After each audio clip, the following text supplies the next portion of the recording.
Welcome back. You're still on to Wake Up Nigeria, and of course, it's time for our nutrition segment. Osunsanya Olajumoke is a registered dietitian, nutritionist with over 6 years clinical experience. She is the CEO of Cairo Diet Clinic, and she graduated from the University of Agriculture, Abeokuta, in 2012.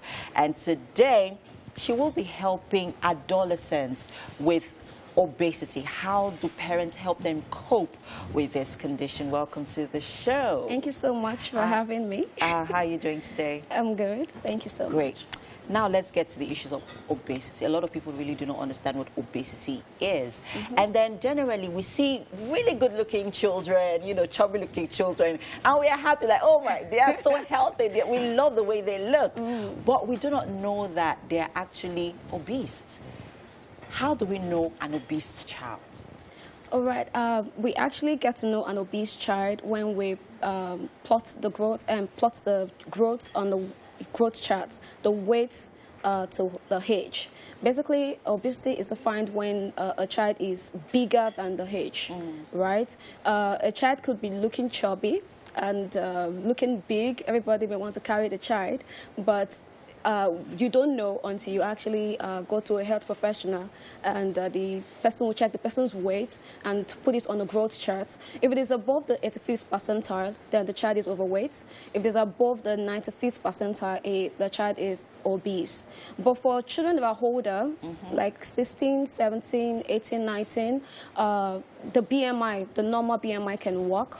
You can just check the BMI of the child. If it is above 24.9, the child is overweight. If it's above 30, the child is obese. So that's how you know when a child is overweight or obese. Now let's talk about causes, because we know that there are genetics and hormonal disorders that could be some of the causes. Let's also look at other causes for obesity. Yeah, as much as we'll always talk about the family history, the family history most times always kind of play maybe 20% role in causes. There are more things associated with obesity, which is, of course, the same thing that causes obesity in adulthood, physical inactivity. Now, there is increased access to junks. Basically, for babies, for children that are between 1 and 2 years, you want to know how much they are eating processed foods. You know, access to processed foods. Yes, processed foods, you know. Sometimes when you're actually basing the child on more of homemade foods, you almost can't go wrong, right? But when the child is eating out all the time, less physical inactivity, sugary drinks here and there, you know, that is when you know that there could be a trouble, you know, looming just by the side, you know. And also some research studies have shown us that once a child is too big for age, between 1 and 2 years, the child is likely going to be obese during adolescence. Oh, really? And also during adulthood. You know, wow. Okay. So it's actually very, very important that you actually look towards that 1 to 2 years of age. Once the child is already looking too big, is struggling to walk, you know, you should know that you're supposed to do something. Okay, I won't lie to you. That just made my heart skip a beat, because my young daughter, she is quite chubby. Okay. But so she's 1 year 6 months. Okay. So what is the ideal weight? We have a chart for that. Okay. We will have to check the weight of the child and compare it with the chart. So we have to plot it on the chart. We have growth charts for children. Okay. Right. All right, great. Now let's look at the health implications for adolescents who are obese. Okay. Tell us about the implication is that most of the conditions that are associated with the aging will start setting in. Right? You have a child of 14-year-old already coming down with high blood pressure. High blood pressure? Yes, yes. And you also have 16-year-old having glucose intolerance, type 2 diabetes already. For girls, there could be hormonal imbalance, irregular menstrual cycle. There could be early onset of polycystic ovarian syndrome.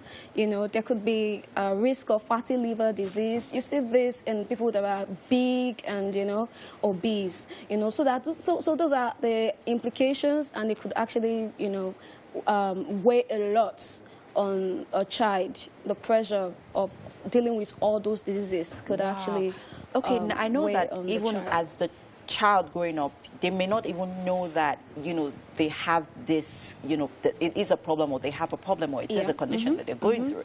What can the parents do? You know, what are the signs they need to look out for? Basically, obesity doesn't really present any sign until there's onset of disease. So it's always very, very important that you go take your child for routine checkup.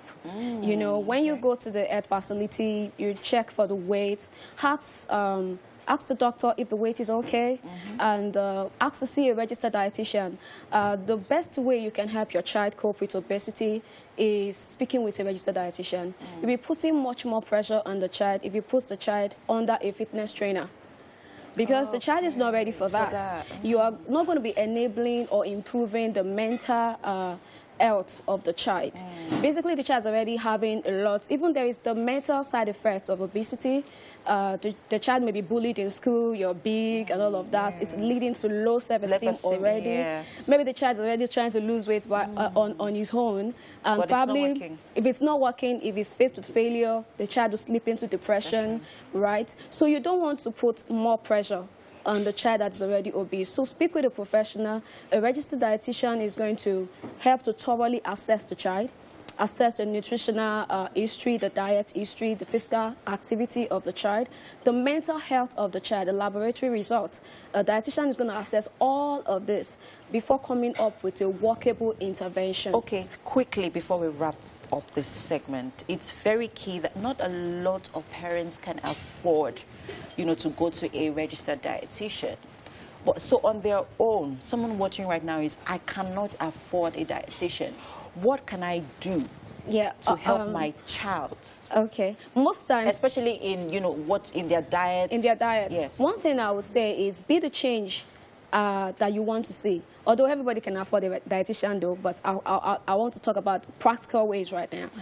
Be the change that you want to see. I once talked with a mother, and she brought a child.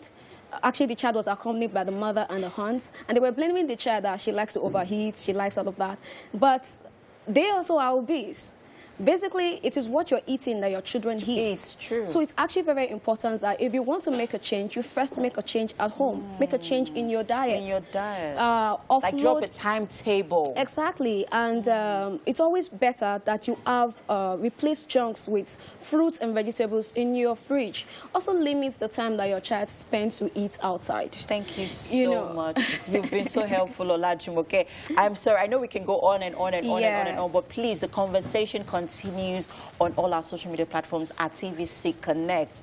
Drop those questions in the comments section, and then I'm sure Olajumoke will be standing by to, you know, attend to every one of them. Thank you so much once again. You're welcome. And next up, we have Misha. She's an artist, and then she'll be performing to, she's a Ghanaian Nigerian singer, and we'll be having her later on the couch join us. But for now, let's enjoy this. Take it away, Misha.